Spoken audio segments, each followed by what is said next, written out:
Celtics targeting a key player. Officially up for trade. Isaiah Thomas not compatible. All-star bonuses and 7 games of NBA action. That's what we got on the schedule for today, so Lego. Yo, what is up guys? It's me exactly back bringing some more daily NBA news. You guys already know that you are the real MVPs coming back each and every single day. Seriously, can't thank you enough. But now let's get into everything that went down yesterday. It's no secret that the Boston Celtics could use a little bit more help on the offensive end of the floor. Right now they are ranked 23rd in points per game, scoring just about 103 points each and every single night, which just goes to show you how good their defense is. To be one of the worst offensive teams in the NBA and still have the best record in the Eastern Conference, that's impressive. And one reason they're struggling on the offensive end right now is because they don't have that number 2 guy behind Kyrie Irving since Gordon Hayward is injured. So that's forced other guys like Jason Tatum and Jaylen Brown to try and step up on offense. But both those guys are so young that it's unfair to expect them to be able to provide on the offensive end every single night. Other than needing that second guy on offense though, another problem for the Boston Celtics is their bench scoring. They don't have one guy that can get buckets or make plays off the bench. And that's something that pretty much every other contending team has, except for the Thunder, but they have a lot of firepower in their starting lineup, so it kind of makes up for it, even though they could for sure still use a better bench. But I mean, the Spurs of course have Manu, and they also will have Rudy Gay when he comes back. The guy for the Cavs has been Dwayne Wade. The Warriors have,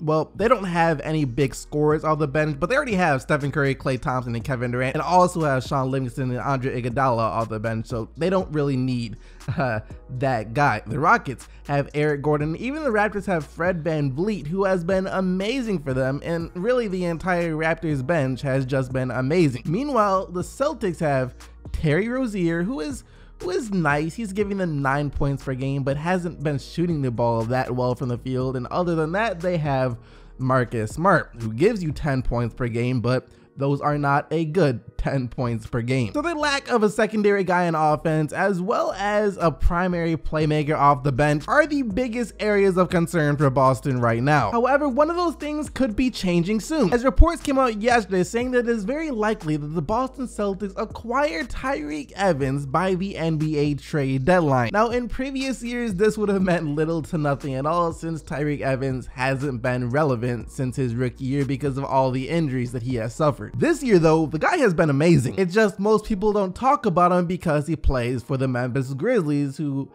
haven't been so amazing. 20 points, 5 rebounds, 5 assists per game. That's pretty much rookie year Tyreke Evans reincarnated, except he can shoot now, takes 5 threes a game and hits just under 39% of them. And the Memphis Grizzlies have already said a few weeks ago that they are looking to move Tyreke Evans in exchange for just a first-round pick. The reason they're looking to trade him is because they only signed him to a 1-year deal over the summer, meaning that he is about to be a free agent. And despite the fact that he has been playing so well for Memphis, Tyreke Evans will be a little bit more than just crazy to actually want to re-sign with them this summer because of, you know, they're the Memphis Grizzlies. And all in all, this just makes way too much sense not to happen. Boston could just give up their own first-round pick in this year's draft in exchange for Tyreke Evans, then they have to pull the trigger on that deal. The only way I can see this not happening is A, if another team bids way too much for Tyreke Evans, or B, if the Memphis Grizzlies get greedy and ask for a young player like Terry Rozier as well as the Celtics pick, or if they ask for the Lakers first-round pick instead of the Celtics pick. Either of those things happen, that's when the Boston Celtics tell the Memphis Grizzlies to go kick rocks and blow bubbles. In yesterday's video, I talked about the Thunder possibly trading for Avery Bradley from the Detroit Pistons. And some people were wondering why I even thought Avery Bradley would be available in a trade since the Pistons had just traded for him. Well, it's because I'm a Pistons fan. And from watching this team, I can tell you that there is no reason for Avery Bradley to be on the Detroit Pistons right now. And since he's on an expiring contract and the two sides shouldn't be interested in making this relationship last longer than just this season, it only makes sense for the Pistons to look to move Avery Bradley so they can at least get something out of it. That's just what I was thinking on my own though. There had been no official report that the Pistons were looking to move Avery Bradley until just now, as reports did come out saying that the Detroit Pistons have officially put Avery Bradley up on the trade block. The Thunder, the Cavs, San Antonio, and maybe Miami low-key. Those are the teams right off the bat that I know will most likely be interested in trading for Avery Bradley. The Thunder, I mean, we talked about this yesterday since they just lost Andre Roberson. The Cavs because J.R. Smith for the most part hasn't been cutting it as a starter. San Antonio because he seems like like he fit in there, and Miami because they could use a shooting guard as well as he fits their whole defensive first mindset. And once again, Avery Bradley's contract is super small. He's only making $8 million this year, and on top of that, he's an expiring contract. Those are all things that teams love to trade for around the trade deadline, so he is for sure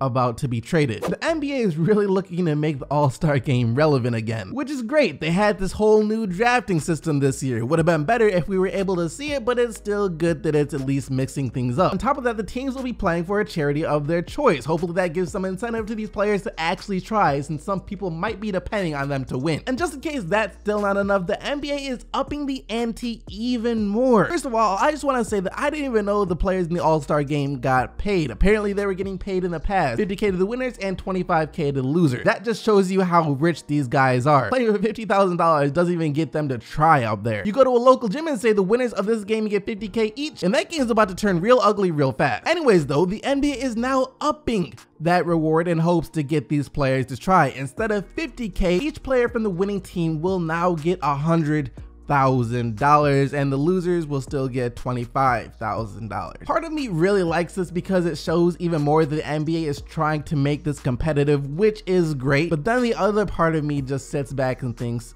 does $100,000 even matter to these guys? Most of these guys have contracts worth $100 million plus. So deep down, I know that's not going to be enough to motivate them to try. Not saying I don't think the game will be competitive though, because I do. I mean, if the NBA wants something to happen, it will happen. They're gonna tell these players, you know what, you gotta try this year. It's not optional. It's just that I don't think the $100,000 is going to be like, you know what, I need that money. Let me actually go out there and try this year. The Cavs beat the Pistons last night. More on that later. Actually, you know what? I might as well just show the highlights while I'm on the topic right now. Their second straight win since they put Thompson back at center and moved Love to the 4. But beating the Pistons right now doesn't say much since they have now lost 8 straight games, but still a win is a win, and this was a good one for the Cavs. LeBron played great with 24 points, 14 assists. Love was great with 20 points, 11 rebounds. J.R. Smith was making shots again, and Isaiah Thomas looked better than he had in previous games. 14 points and 7 assists, 5 of 12 from the field. Not great,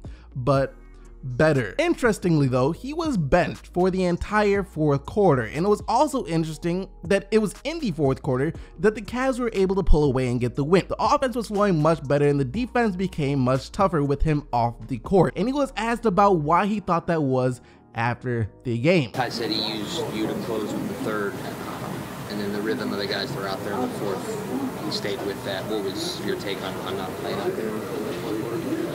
I don't know. What do you want me to say?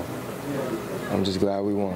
Isaiah Thomas did not seem too happy about that, and I can kind of understand it since he was one of, if not the best player in the NBA in the fourth quarter last year. So he goes from that to not even getting on the court. And he also went on to say that it might be best for the team if he and LeBron James don't share the court all the time. We talked about it, so I think it needs to happen. My minutes just can't be with LeBron at all times. We got to play to our strengths, just like Chris Paul and James Harden. They don't play together at all times. We got to play to our strengths. Kyrie last year, they didn't play together at all times, so he's figuring it out, and we got to figure it out as a unit, how to use our strengths, and at the same time, we know for the most part that we start games together, finish the games together, and we go from there. So it's a learning process, and we're still learning each other. I'm still learning this team, and Ty Lue is still learning how to use me at the best of my ability. I agree with the part where he says he's still learning how to fit in with the Cavs. That's 100% true. The part about like Harden and Paul not always playing together though, I mean, that's like, and Steph Curry and Kevin Durant don't always play together at the same time on the court. The thing is though, with Harden and Paul and Curry and Durant, when those guys are on the court at the same time, the team is much better overall. You can't just say, well, LeBron needs to do his thing when he's on the court, I need to do my thing when I'm on the court, and we'll go from there. You gotta figure out how to coexist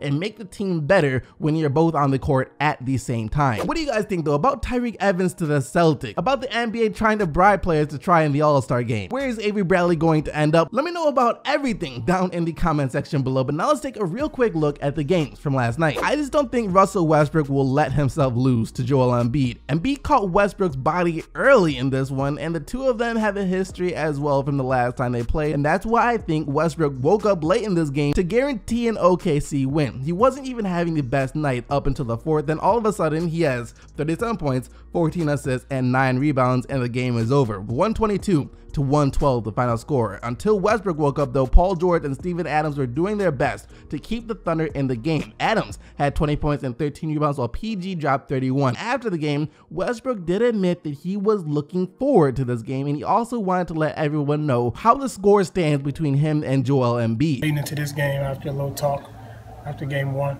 leading to this game, kind of was looking forward to it, but, you know, Oklahoma City 2-0. First game without DeMarcus Cousins started off really well for the Pelicans. They built a 21-point lead early on. Sadly though, it didn't end that way as they blew all 21 of those points and fell 112 to 103 to the Clippers. Blake Griffin with 27 points, 12 rebounds, and 7 assists, while AD did all he could with 25 points, 17 rebounds, and 6 assists for New Orleans. Another game without Kidd equaled another win and another dominant performance from Giannis as his 27 points, 9 rebounds, and 8 assists lead Milwaukee to the easy 110-96 win over Chicago, who have been really struggling without Chris Dunn. Devin Booker did all he could to help the Suns stay in the game. 31 points and 10 assists for him, but Houston was just too much for Phoenix as they get the 113-102 win. Harden with a near triple-double of 27 points, 10 rebounds, and 8 assists, and scary sight late in the game as Devin Booker went down. There's still has been no word on what's wrong, but hopefully it's nothing serious. I said early in the video that the Raptors bench has been amazing this year, especially Fred VanVleet, and well, they were all amazing again last night as the Raptors got the 123-111 win over the Lakers. VanVleet